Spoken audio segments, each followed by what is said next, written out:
My grandmother died from cancer. My mother and grandfather prayed for her, but no help came.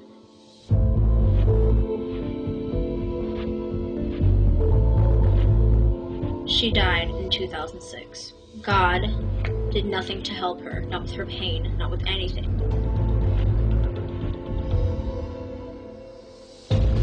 I was a teenager when I started having serious questions and concerns about my church and my beliefs. Somebody asked me, "Do you believe in God?" And I said, actually, no.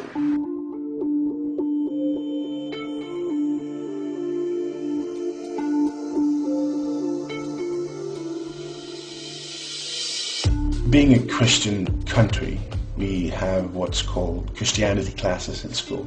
I don't recall anybody telling me that this is just a theory and this is just so you know why we are calling ourselves Christians. I still didn't get an alternative, so what was I to believe? I thought that if I could see just one thing that was supernatural, then maybe the belief in God and Jesus were justified all along. Well, I was raised Christian. I was Christian pretty much all my life. My father started taking these classes at the church called the Truth Project. It's all about proving God's existence and Jesus loves you and blah, blah, blah, blah. First of all, he's always believed in evolution, and once he was done taking these classes, he didn't believe in evolution anymore. He was like slandering Darwin, and that just blew my mind. How the church convinced this smart guy that evolution was not real. Then came a time when I was a teenager, and I sort of started to ask questions, the classic, why has this happened? And, being a bit skeptical about what I had been taught, which was difficult because you don't want him to hear it. Children are dying every day in Africa or anywhere else in the world from starvation. But no help ever comes, no matter how much they pray and no matter how much faith they have. I didn't worry too much at first because I thought that my pastor and my fellow Christians would have satisfactory answers to all of those concerns. But as time passed, it became apparent to me that they didn't have any answers at all.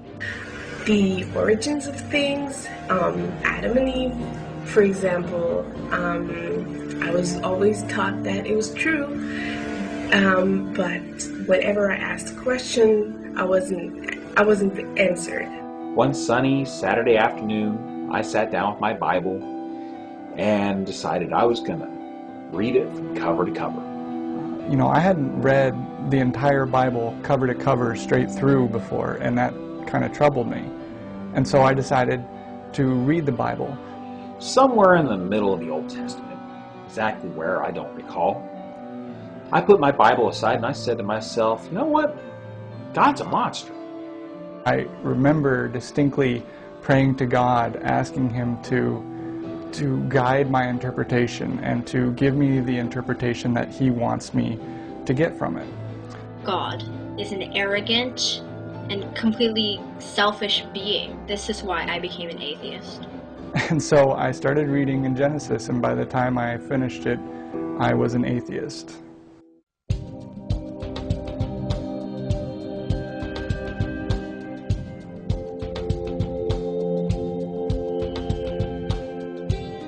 I became an atheist just after high school. I sort of thought I believed all through, but never really did. And it wasn't until after high school that I was introduced to books by Dawkins, Hitchens, Harris, and all those kinds of people that I actually realized I was an atheist all along. And I saw this little white book with a big red splasher across it. And, that was The God Delusion by Richard Dawkins. And I read it. It all started when I was searching some just random YouTube videos, and I came across one called How to Argue with a Creationist. From there, I actually went and I watched some of the YouTube videos from creationists and from their channel. And on their channel, there were a couple hate videos about certain atheists on YouTube. And I decided to write down their names and check them out for myself. And one of the names I wrote down was Thunderfoot.